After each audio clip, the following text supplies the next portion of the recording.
Right, so welcome back to another episode of the Gardener's Shed podcast. And we've got a special guest, so do you want to introduce yourself again? Hello, I'm Reese. I'm the Kilted gardener. You sounded like you're trying to be in disguise, like you're masking your identity. Hello, I'm Reese. I'm the Kilted gardener. So, how has your season gone since we last spoke? To be honest, it's a bit of a weird one because, I've had a lot of people wasting my time saying, like, can you do something, like, within a couple of days or landscaping? But apart from that, I mean, we've all had to increase our prices because of the budget and everything. Have you put your prices up for everybody? Yeah, I had to this year. It's the first time. Everybody's had a sweep with prices. Yeah, everyone this year has had the price, even if it's just £1. I've had to put all my prices up, and I lost one customer, not because I put the price up, but because they can't afford it anymore. Yeah. But that's all. Would you have felt? I don't know if you've done this or if you have lost them completely, but would you have said to that customer, "Well, I'll tell you what, we'll keep it the same price"? No, that's it. No, once my price goes up, that's it. If they don't like it, then Did they give you that option? Or No. Keep you on. No, I think what it is more down to their budget, not the fact that we put our price so up. It's not the fact that they were happy to spend 20 but they didn't want to spend 21. No, I think it was it's just the fact that they couldn't needed that 20. Yeah, they couldn't afford it anymore. It's an expense. The thing is, once as the thing with our business, once people start having to constrain their purse strings, the first thing to go is a luxury item, and gardening. Yeah, it's a luxury item. I've had it in the past where people have said to me, "Look, we can't afford the price increase," or they've just outright said, "We won't pay it," or "We can't pay it." And I always weigh it up, and I think you've had a customer. I think I've had to get past the personal side where they've said, "We won't pay. We're happy to pay you 20 or 50, but we're not paying the 52." And I just sometimes I take it case by case, and I think, you know what, they've been a good customer. They leave me to it. I'll keep it the same. But then some people might go, "Well, I'm not having somebody dictate." You know what I mean? Yeah. How much they want to pay. Personally, I just think it's down to a respect thing. If somebody actually blatantly turns around and says, "I'm not paying that," then if it comes across as they do not want to pay that, then I will let them go, because I think, well, that just to me shows they don't value it. But if they say, "I can't afford that, I really want to keep you," if I get that even if I just get that kind of vibe, maybe things will be different. But the reality is, I can't afford not to. Yeah, I always say we've always got to work together, and I say it to customers: we've all got to work together. We've all got to rub along. We've got to try our best for each other. But it's hard when they give you that. It depends though, because I think some people, especially when they retire, they get used to their own company or family's company, and as such, they treat them like shit, and they expect to treat us like shit, and they can be very, very blunt, can't they, and very sort of offensive to the point. To be honest, the majority of my customers aren't like that. I had a couple recently where they asked us about our pricing and stuff, and it was because I didn't cut a hedge. And I said, "Well, that's not included in the price." Yeah. So she felt like she was missing out on something. Well, they turned around and said, "Well, it's part of the garden, isn't it?" Yeah. And it came across as rude. And I just thought, yeah, it is part of the gardening, but, we can't say... How far do you go into it? Exactly. And it is something we would include, but they have to understand if we did do that, we couldn't do the borders. Yeah. It's as simple as that. And I said, it's not an issue, and I didn't even know it was their hedge, to be honest. I do think in this industry you've got to hold your tongue at times. Yeah, you've got to bite it sometimes. Yeah, you've got to bite it, let it go over your head, and then just think to yourself, right, look at the situation as a whole. Are they normally an arsehole? Are they normally rude? And if they are, well, it's another instance of them being like that. But if it's out of the blue, sometimes you think, well, maybe something's gone wrong to get them like that. But like I said, have you bought any new equipment or new tools? This year we bought, we upgraded the HRN, so we've got HRN 536, I think it is. Yeah. which is basically a Honda Izzy. I've got one with a rotor stop this time, and the reason we bought that is because it is fast at cutting lawns. Yeah. It also mulches, and we bought a Wee Bang. We bought a Wee Bang Virtue. Bang, I bang. I've got to be honest and say I was really, really pleasantly surprised at this mower. Have you seen all the problems it's getting at the moment? No. You're not very big on Facebook, are you? No, not really, no. So it's weird. It could be the algorithm, as in they will push certain things to you, but when it's all on one group, I think it's Garden made sense. And I think it's maybe if people are in the same boat, they will basically put the same, but there's been no end of people that have put up that they've had a problem with a Wee Bang, but then there's also been a lot of people that have bought a Wee Bang, and therefore the people who've had problems have been saying no, the shit, and then they've been referencing, and it's been a bit of a storm where everybody's been, because Wee Bang's a hot topic at the moment. It's been a lot of people bagging on them and saying, well, Luke, this bloke's had problems, I've had problems. Have you had any problems with him? The only problem I've had with it is it's heavy. It is a heavy machine. I've never used one. I am looking at getting something equivalent to that in the future. The one I got was the 18-inch. It's a Pro version, so I've got the Honda engine. Make sure you get the one with the Honda engine. And the reason I say that is because maybe the Wee Bang engine is a lower spec, and it won't. I've heard people say, "Oh, that I was expecting this to be fast," but they're not. This is a fast mower. If you've got it on the fastest speed, you're almost running with it. Oh, I don't want that. And mulch, you can slow it down. You've got 7 speeds. Mulching, I've never known a mower. I mean, you look at a mulching mower and you look at this and you can see why it is so good at mulching. The deck is shaped for mulching. So, interested to see your thoughts on it at the end of winter. Yeah, well, that's it. It's hard to say. When you've just bought something, at the moment, I'm really surprised with it. It's compared to the Still I bought last year, which is gathering dust. I'm actually going to throw it in a skip. It's brand new mower. I contacted Skill and they said, Still, I can't be bothered with them. I really can't, because they're not going to replace it. They're not going to do anything about it. Well, don't throw it away. If it gets that one you work, I'll have it, and then if I can get rid of it, I'll just, you know what I mean, or if I can use it, we'll sort something out. It's no good. It really is no good. I do think it's, like I said, I've talked about this in other videos where it's like there's a black hole on that mower. You just don't see anything online. You just don't see anything about it. There's nothing about it. And it's like as if people, it's like the all singing, all dancing mower, but no one's talking about it. Exactly. So everybody had terrible experiences. And I have heard a lot about these Wee Bangs, because I know Stephen Cheese has just bought one, hasn't he? Yeah, I think he's bought the bigger version. On him.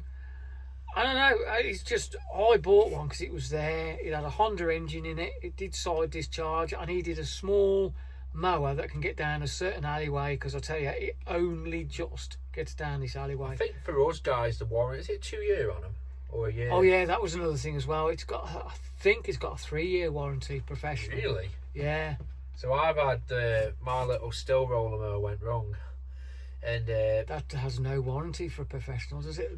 Maybe a couple of months. Wow. So I looked online. You get 3 months professional. Yeah. Limit. You get 2 years residential. I think it's 2 years. Or it might even be 3 years residential. I think it's 3. So where I bought it from, I rung him up and I says to him that basically it's gone wrong. And he says to me, you can either take it to a dealer or you can send it back to us. And I rung up my dealers, and it's like 4 to 6 weeks turnaround time. So I sent it back to them. It's £35 to get it sent back to him.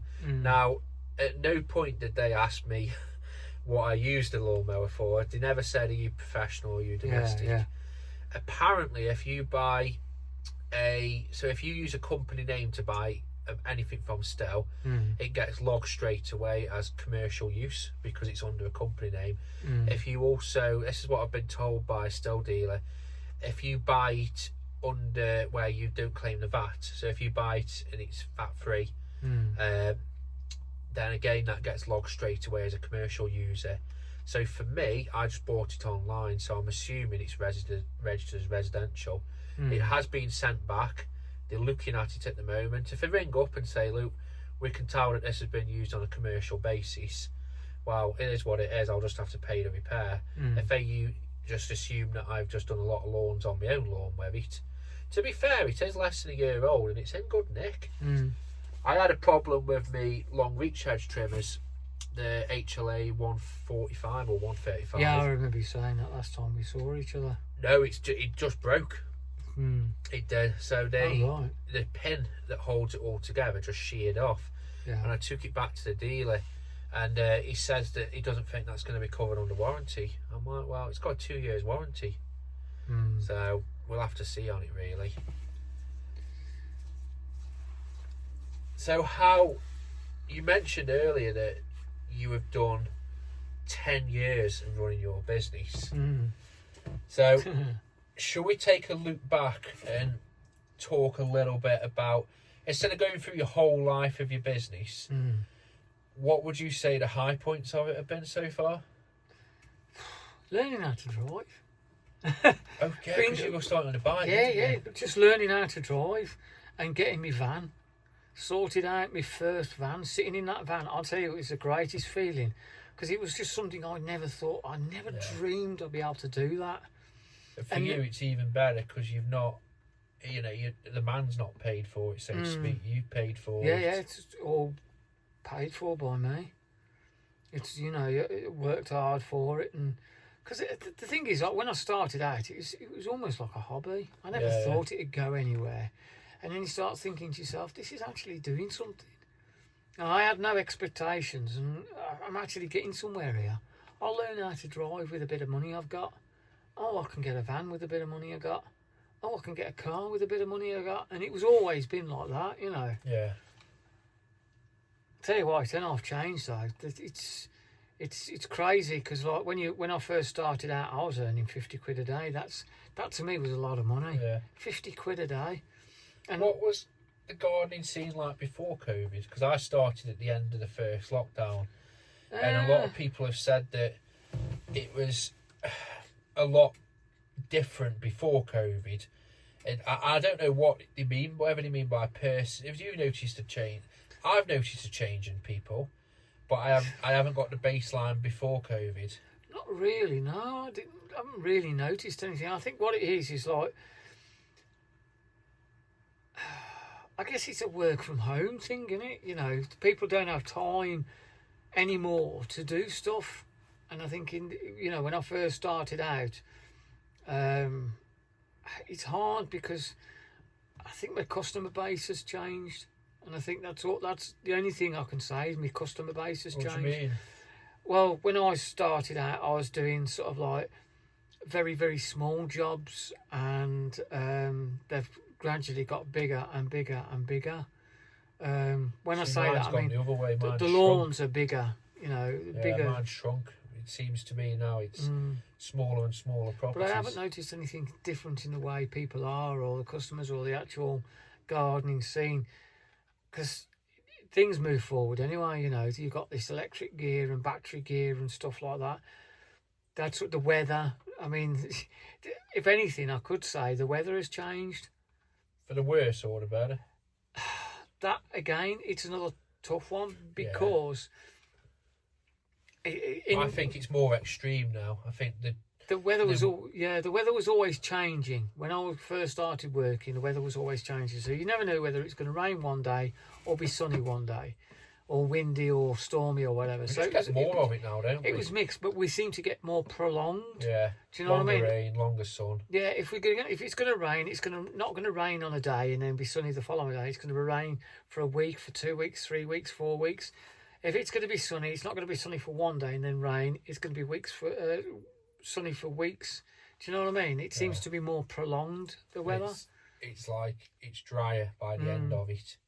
How are the lawns up where you are? Dry. Are they still growing? Or have they crisped up? Some of them are, but again, it's one of those things where you try and educate your customer, and they know better. No, please cut it within an inch of its life. It's no good for the lawns. Please do. I was going to say, do you ever lie to them and just go, yeah, I'll drop my mower down, and just don't? I have done. I don't like doing that, because I say, you never cut it, did you? I'm like, yeah, I did. It's an odd one, though, isn't it? I do think white lies are necessary in this industry.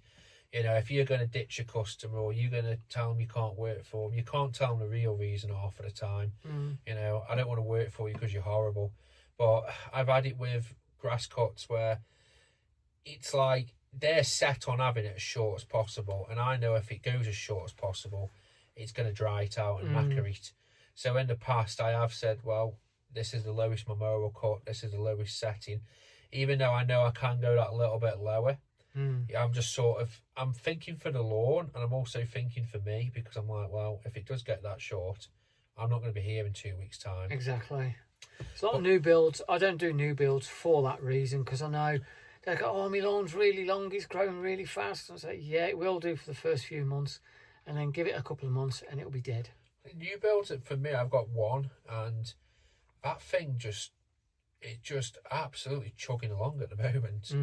It's one of them where it bogs up during the winter periods.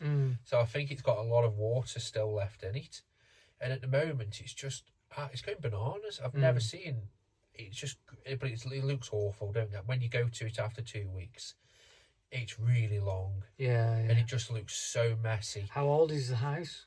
It's about 2 years old now. Oh, right. So it's not a really new house, because usually within the first year, that's when you start noticing the really bad lawns. Oh, it is a bad lawn. It's terrible. Yeah, I mean, it dies off and whatever. I've been keeping it, so I call it a hospital job. And what I mean by that is literally I am keeping that lawn. If I just mowed it and left it, it would be awful. So I scarify, try and get most of the thatch out, most of the moss. And I feed it and I seed it, and the bloke, he wanted a new lawn putting down, but I says to him, it's not your lawn that's the problem, it's the crap that they've put it on. They've literally put his lawn on rubble. It's just, I can't understand, because it used to be a field.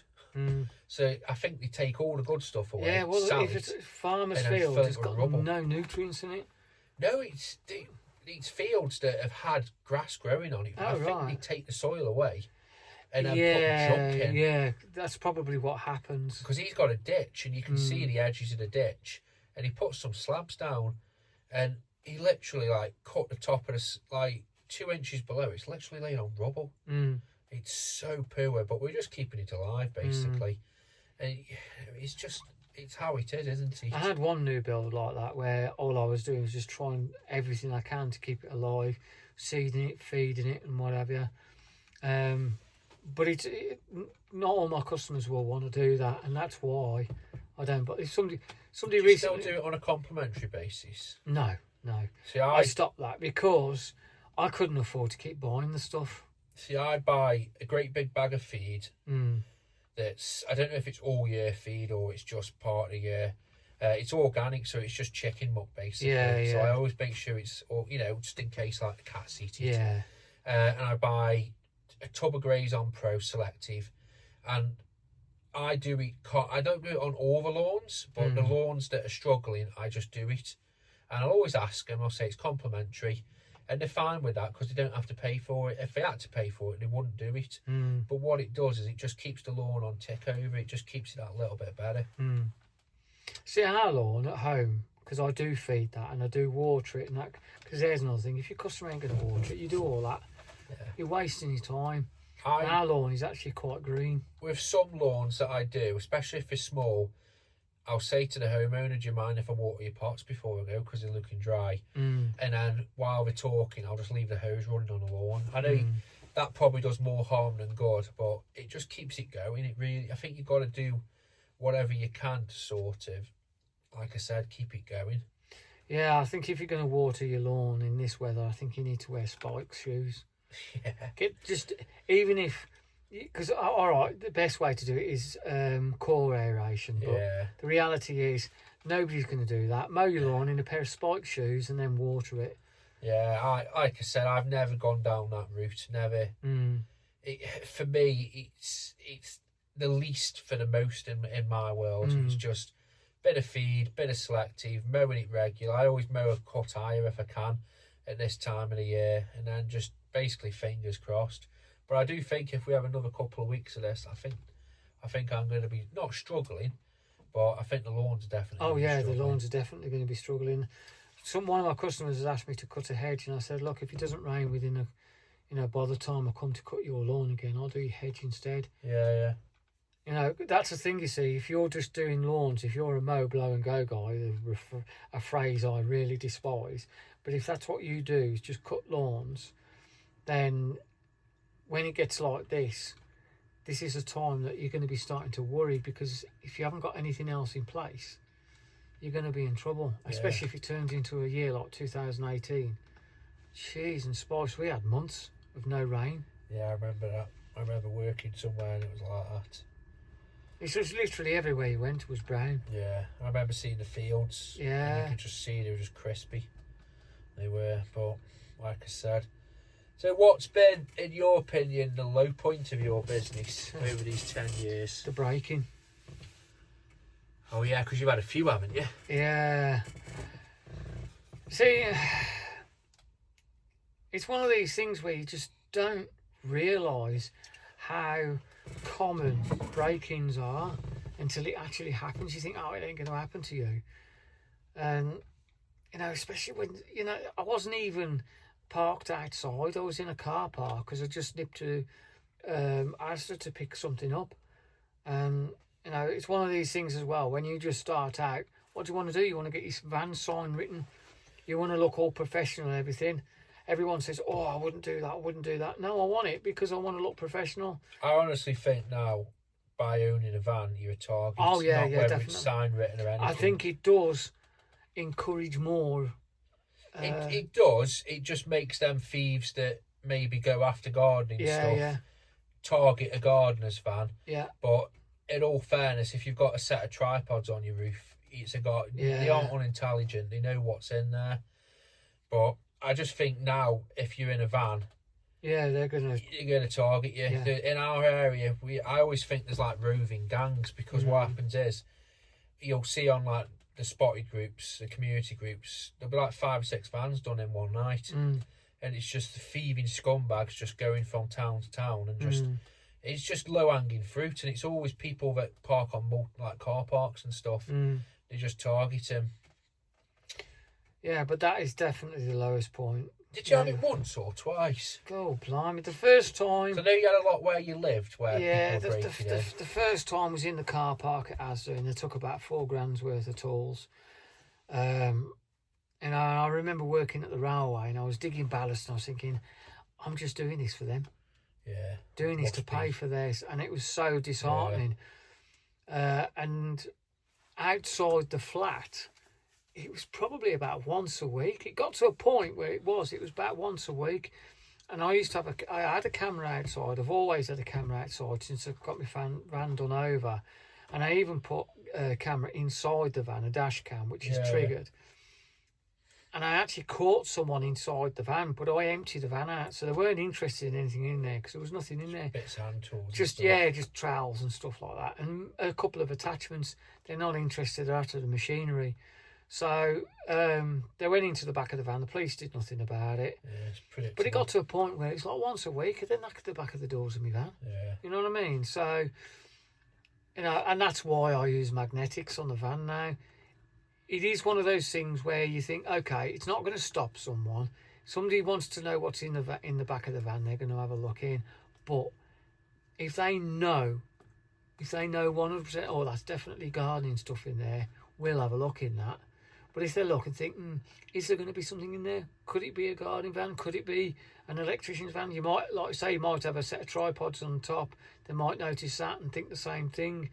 But I think if you've got it saying, having sign written permanently on the side of your van, I honestly think it says, yeah, look at me, this is what I've got in my van.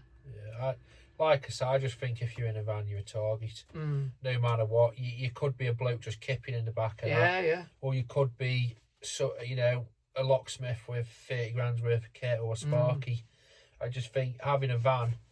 But for me, in my area, we aren't in an air quotes rough area.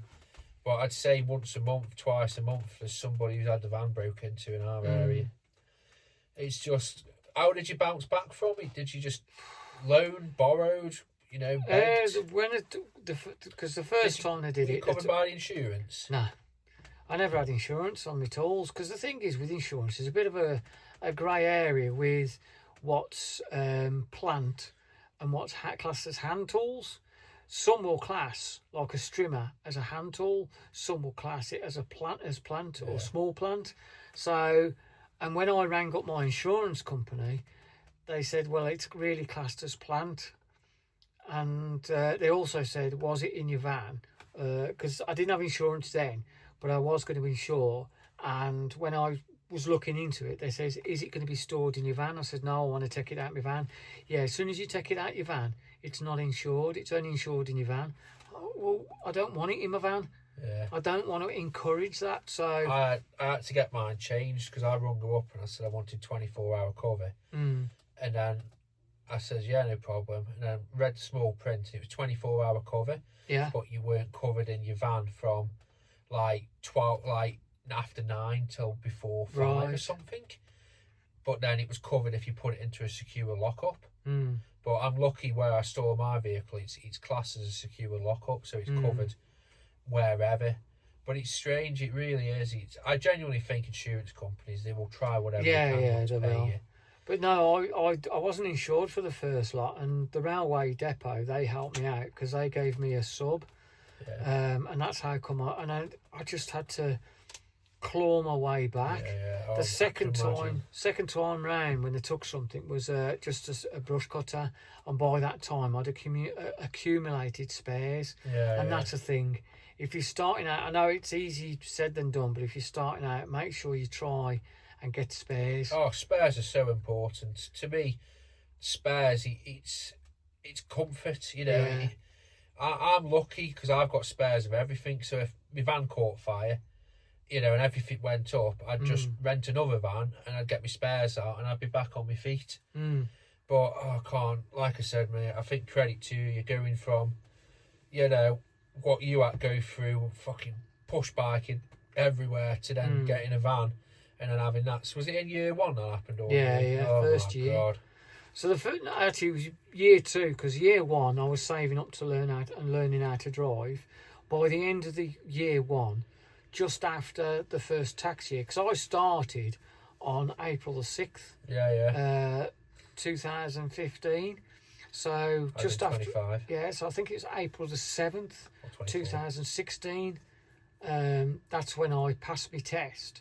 So for the first year, I was learning how to drive and bought my van, and then within that year, the second year, I lost all my tools, and it was almost everything that I'd had. Luckily at the depot, because the one thing they didn't take was my mower, so I still had a mower. And at the depot, they had a strimmer and stuff. So while I was saving up to buy stuff, I could use the tools at the depot. So, but yeah, it was hard, really, really hard. We'll talk about. Have you got any So, I probably guessed this, but I was going to ask you about good customers you've worked for. But I think it's the answer I can get is the depot. From what I can gather, they're the ones that really helped you. Yeah. The most. Depot. And you're still there now, aren't you? Yeah. Well, the thing is, it's. I mean, that again, when I first started at the depot, it was more of a voluntary thing. Yeah. So, you know, and then when I become self-employed, I didn't really want to say to them, look, I'm going to have to start charging you. Yeah. But I had no choice. I had to start charging them, otherwise I'd have to leave. And they were fine with it. And I think it's because they know how difficult it would be to find somebody who's qualified to work not only on a railway, but to do the work that I do. So, you know, I'd like to think it's not just a business decision that made them take you on, but I know what you mean.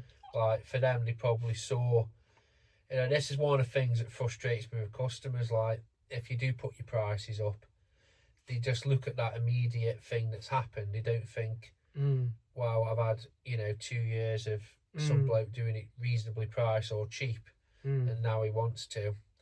So we've talked about it or you've talked about it more. So that nightmare Karen customer, I'm going to say, is she your worst customer? Oh, or definitely. have you had worse? Worst reacting customer. from reaction. Have you still from got that customer, video up, or have you took that down? all my videos have been taken down. Yeah, so you can't refer it back. But basically, from what you were just speed running it, you'd finished your brew, hadn't you? You had your dinner. Yeah, You sat in your van chilling out, and then basically, from what I can remember, this woman just unleashed all of her hell on you. Did you see the police got called in the video? In the end, yeah, not on the video. I called the police afterwards because I was really upset. Yeah. I didn't know what to do. Well, the thing is with her, you don't know what she's going to do. No, well, She could have called them and said, I've been, harassed by my gardener. You've got to cover your own back, haven't you, at the end of the day? Well, I had to call the police in the end on a separate incident because she told all my customers that I'd stolen money from her. Oh, Jesus. Because I had a few customers within her street, and she told them that I was stealing money from her. And See, that's my worry, and that's why I love working for people that recommend you to others. And I had a similar with that Brenda, where she recommended me to a lot of people, but I don't work for them anymore. But like you said, it just could be where she could then go around and say, all this bad stuff that never even happened. But I think the worst customer has to be the elderly lady. Look, this is the thing. This is the difference. It's with the psycho lady. It was her as a person, whereas this is just a lovely lady, but she was just an awkward customer. She could not grasp that we only do a set price, and she was constantly adding work to a job. And I was working about sometimes 3 hours for less than an hour's worth of money. And in the end, we had to let them go. And we still get calls from them now saying, can you come back and do some work? That, not the person themselves, but as a customer, was our worst customer. Yeah, because it's the fact that she was probably actually pretending to be really nice to you. Well, who knows? Who knows? And it's even worse when they're like that, because you when you're going for work, you take at face value, don't you? At least a horrible person, you know what you're going to get, don't you? If somebody's a real knob, you're fine with that because they've opened, they've played their card, haven't they? They've shown you what they like. But if somebody's pretending to be a nice person, it's just even worse. But did you stop working for it? Did you just say we can't work for you? Or? Well, I just left it to the end of the season, and then once the season had finished, I never did an invite, I never did a requote. Yeah. And we got a call just into the season saying, are you coming back? And I said, I'm very sorry, I never heard anything from you. So, unfortunately, your space has now been taken up. And they called us several times and left messages. Even their son has left messages. And in the end, I just said to their son, I said, I'm sorry, but no, we can't. We just can't. I had one this year, and it was, again, little old lady, and son, dealt with the son, and the son took me on. Basically, all I had to do was the grass, and then once every so often, the shrubs and hedges. Shrubs and hedges were fine when I took it on, so they didn't need doing for a few months. And from visit one, the mother come out, this needs doing, that needs doing, this needs doing, and I says to her, look, I'll have to have a word with your son, because the son told me to go through everything through him. And then that caused the friction because, well, it's my house. Why have you got to go through my son? I'm like, I can only do with what I've been told. And then in the end, I had to just walk away. I didn't walk away as in ditch her, but I let the son know that I can't work. And he actually said to me, say it's fine. Basically, what his mother wanted was somebody who's charging an hourly rate, who's going to be there for a few hours so she can divvy out a few hours worth of jobs or multiple jobs that don't actually really need doing. See, I'm working on a little cartoon animation about hourly rates versus set pricing, because I come out with a perfect way of explaining why it doesn't work. You and me, we both turn up at neighbouring houses. I use electric, you use petrol. Yeah. And we both charge exactly the same rate because they just expect gardeners to all have the same rights. So you charge £10 an hour. I know that's been over the minimum wage, but it's easy to do the math. I charge £10 an hour. You're on a petrol, I'm on electric. The first thing I'm going to do is say, can I use your electric, love? I'm there for 3 hours, so I charge them 30 quid. How long are you going to be there for? Half an hour? So you can only charge them 5 quid. So how does that work out fair? It doesn't work out fair for my customer, and it don't work out fair for you. And that's why hourly rates will never work. Not for our business, because it's so different. You know, it all depends on the experience, your machinery, your fitness. There is so many different factors that goes into it. And, you know, that's why I was trying to explain to this lady, we don't do hourly rates. I think hourly rates, in my opinion, I think there's a certain category of customers that know if they get a gardener on an hourly rate, they get more out of them. Because what happens if their garden needs 45 minutes of work? Or they're getting 15 minutes of trivial stuff or other stuff added on. I think as well, I don't know how as an industry it's gotten that way where everything should be on an hourly rate, you know. It's like you don't I think it stems from, you know, most customers have just had a 9 to 5 who've been on hourly rates. I genuinely think most people, they just want certain aspects doing certain parts of the garden, doing certain jobs. So for me, instead of going in and saying, right, I'll do 2 hours worth of work, I find it more efficient to look at the job and look at the customer, say what is it you need doing, and then price accordingly to that. If they say to me, I just want my garden looking nice and tidy, then I'll give them a price for that, and then it's up to me how long I spend there. So what's your plans for the future of your business? I have absolutely no idea. I really don't know. I don't want to expand. I really don't. A lot of companies, they want to expand, they want to have tech on staff and stuff like that. I don't. I think I'm at maximum capacity, and, you know, I don't even want a new van. You know, because I thought about getting a new van and stuff last year, because the final payment was due last year, and I thought, shall I get a new van? And I just love that van. So I don't really have any plans. Maybe a different business altogether. I don't know. What do you mean? Well, I'm actually looking at chemical cleaning drives. Okay. You know, with biocide, soft washing, biocides, and what have you. I tried it properly this year on our patio, and I thought, you know what? I don't know what the pricing is and what other people charge, but I thought, I bet you could earn a bit of money on this, because it doesn't take long to go around and spray drive. And my way of looking at it is, it's going to be like lawn treatments.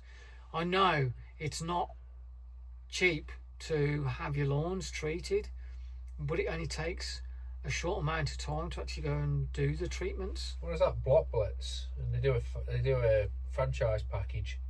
To be honest, I didn't find that very good. I used it on, so I got a free sample of it. Yeah, I used it on my brother's place, and I'll be honest with you, certain things it touched, certain things it just did absolutely sweet nothing. I found it didn't mix very well. Yeah, oh god, yeah, you ended up with a load of sludge at the bottom. Yeah, it didn't mix very well at all. Yeah, I used what's it called, Patio Magic or something, which is very similar to. I can't think what it is. It's a liquid stuff, and I used it. One of my customers, their property's a nightmare to power wash. MMC Pro. Yes, that's what I used. It wasn't patio, it was that.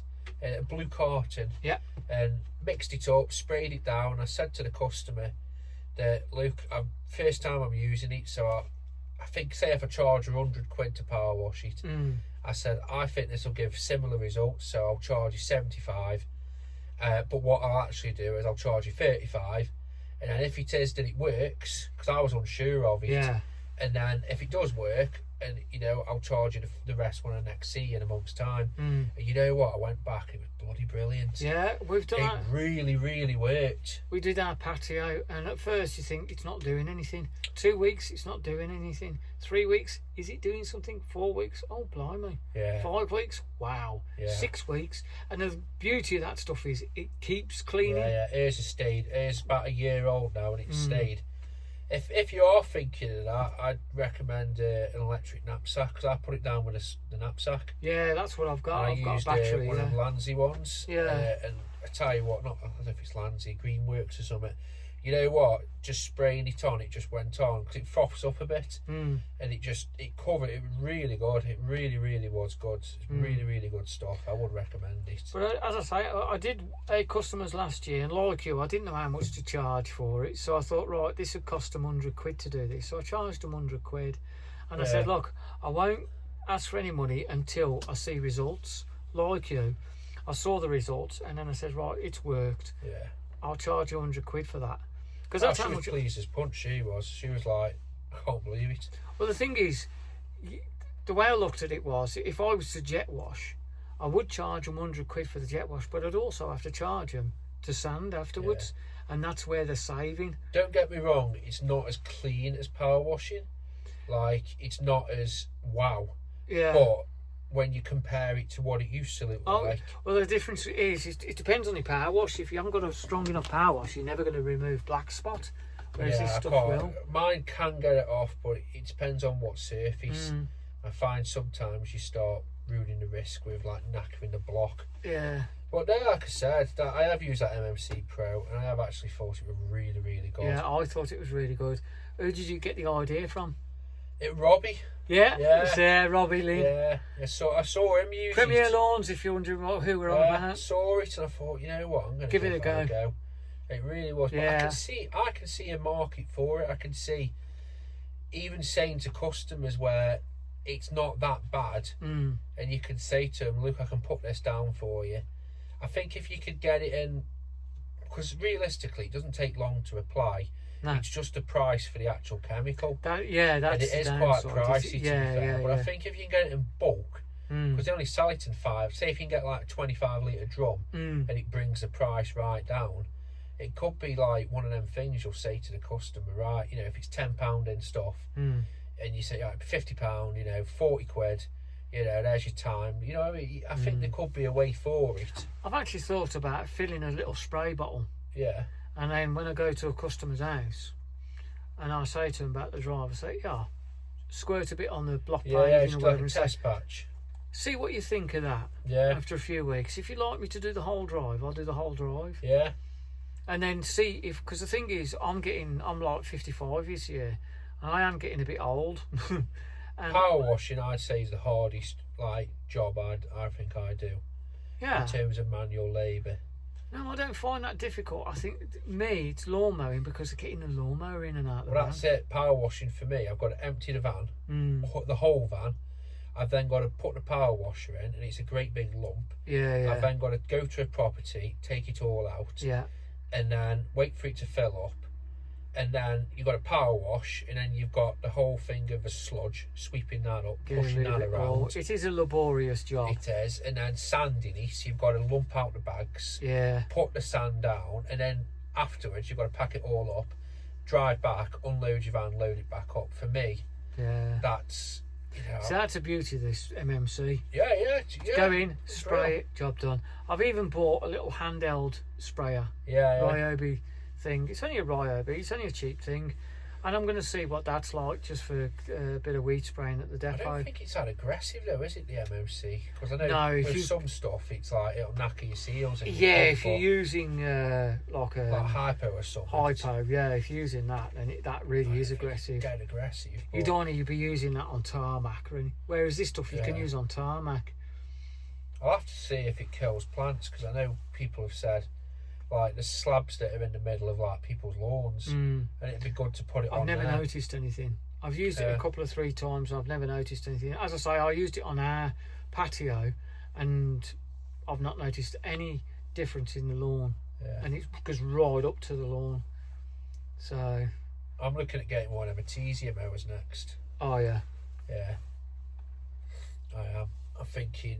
I was looking at the WeBang, but I just want something that I can use all of the time that's still nice and light. Yeah, the WeBang, don't get me wrong, it's a good mower. I like the mower. It's just very heavy. The only thing I have noticed is the deck quality doesn't seem as good as some of them. In what way?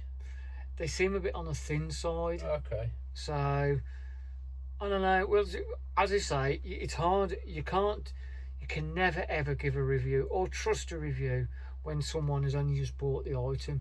You've got to give it a couple of years. I always find opinions, like, for me, I'd like to see what it's like. As I said, I'll ask you more after the winter. So, end of the season, it'll be interesting to see how it performs during the winter when it's wet. And if it is and it's still the same response, then yeah, it's one way you could say go for it. But ultimately, everyone has their own experience, don't they, with kit. Thing is, it's like the still. I could have easily said when I bought that still, oh, this is useless. But I gave it a season. Yeah. I've given it a full season. It's still no good. I can't get on with it at all. Shame, really. Like I said, it looked... To me, it looked a cracking mower. Oh yeah, it's nice to look at, nice to use. It just doesn't features. have power. No. Does not have power, and it does drop grass. Yeah. Whereas when I'm using the, I tell you what, maybe I'll do a video on it. Maybe I will. I use the still on the mound. We call it the mound, and it grows knee height. This thing does, and I bought the still for it because I needed something with a side discharge. And it constantly got blocked. Obviously, lack of power, wouldn't go up the mound. This wee bang, I was doing that mound. It took me about just over half a day. Now it takes me less than half an hour. Yeah. It's a no-brainer. Side discharge with a wee bang, high setting, job done. Have you seen the 77? The big one with the twin blade? No. Yeah, I have seen it. Would you get something like that? I got no way of getting it in the van. That's it. Into vans our size, it depends how your van's set up. Yeah, that's it. It just take up too much room. So they're like over 100 kilo. I think they're like 102 kilo. And yeah, they're going to be really heavy. I've seen really good reviews on them. I've seen some people loving them. That's the one thing I would have liked to have seen on the one I've got. Roto stop. And the reason being... blade brake? No, it hasn't. Bloody hell. And the reason being is because it would assist getting it into the van. That's the one thing I really like about Roto stop. Super heavy, aren't they? Because they are. So you imagine getting that HRH in the van without a blade brake. You'd never get it in a roller mower. The stills, because they are super light. Yeah, but even the still roller is going to be heavy.